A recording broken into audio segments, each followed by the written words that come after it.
আসসালামু আলাইকুম প্রিয় ভিউয়ার্স, চলে আসলাম আজকে আপনাদের ভালোবাসার এনামুল হক এনাম ঘুরে দেখানো যার কাম। আজকে ঘুরে দেখাবো গ্রামের গ্রামের যে প্রকৃতি, সেই প্রকৃতি আজকে ঘুরে দেখাবো আপনাদেরকে। গ্রামের একবারে ভিতরে চলে আসছি। গ্রাম দেখেন, আমার পিছনে শুধু মাঠ আর মাঠ, শুধু খালি জায়গা। এখানে সবুজ ঘাসে ভরা।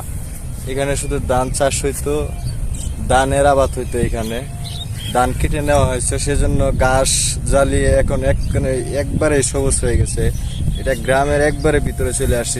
আমার দেখেন পিছনে ধান কেটে সেই নেড়া এখানে রেখে গেছে, ধানটা নিয়ে গেছে, ধানটা পরে রয়েছে, নেড়াটা পরে রয়েছে এই সাইডে। তো এই নেড়া এইভাবেই থাকতো আমাদের এলাকায় আগে। এখন হয়তো আমাদের এলাকায় তেমন কৃষিকাজ হয় না, সেজন্য গ্রাম দেখতে পারি না। তাই আমরা আজকে চলে আসলাম আপনাদেরকে গ্রাম দেখানোর জন্য, গ্রাম কেমন দেখতে হয়। তো আপনারা দেখতে থাকেন, আমার সাথেই থাকেন।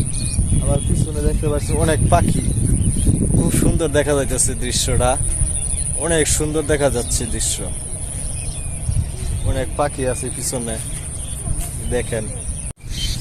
চলেন মোষটা দেখে আসে। যে দেখেন আমার পিছনে মোষ দেখা যাচ্ছে, ঘাস খাইতেছে, অনেক সুন্দর দেখা যাচ্ছে। যে দেখেন আমার পিছনে মোষ ঘাস খাচ্ছে, সম্পূর্ণ আগলা, চারোটাই একবারে আগলা। দেখেন গ্রামের কি পরিবেশ। গ্রামে মোষ ছেড়ে দিলেও কোনো দিকে যায় না, শুধু ঘাস খাওয়ার ধান্দায় থাকে। অথচ আমগর দিকে বান্ধা থইতে হয়। দেখেন সব জায়গায় কিন্তু বান্ধা থইতে হয়, কিন্তু এখানে আগলা দেখা।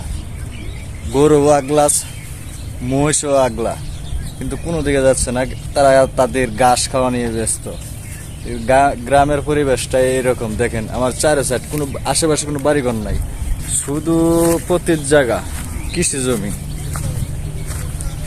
দেখেন কোনো বাড়িঘর নাই, পুরাটাই ঘুরে দেখাচ্ছি, কোনো বাড়িঘর নাই। আমার চারপাশে কোনো বাড়িঘর নাই, এখান থেকে আশেপাশে শুধু গ্রাম আর গ্রাম। আমার পিছনে দেখতে পাচ্ছেন একটা গরু ঘাস খাচ্ছে, খুব সুন্দর দেখা যাচ্ছে। গরু ঘাস খাচ্ছে, এখানে গরুটা এই জায়গায় আগলা দেওয়া, গরুটা ঘাস খাচ্ছে, কত সুন্দর। ওই পাশে আবার দেখেন আমার পিছনে, ওই যে দেখেন আরো গরু ঘাস খাচ্ছে। সবগুলো কিন্তু আগলা, ছেড়ে দেওয়া হয়েছে, বাধা নাই। কিন্তু তারা ঘাস খাওয়ার ধান্দায় আছে, ঘাস খাইতেছে। ওই দেখেন, দেখতে পাচ্ছেন, এটি একটু দূরে অবশ্য।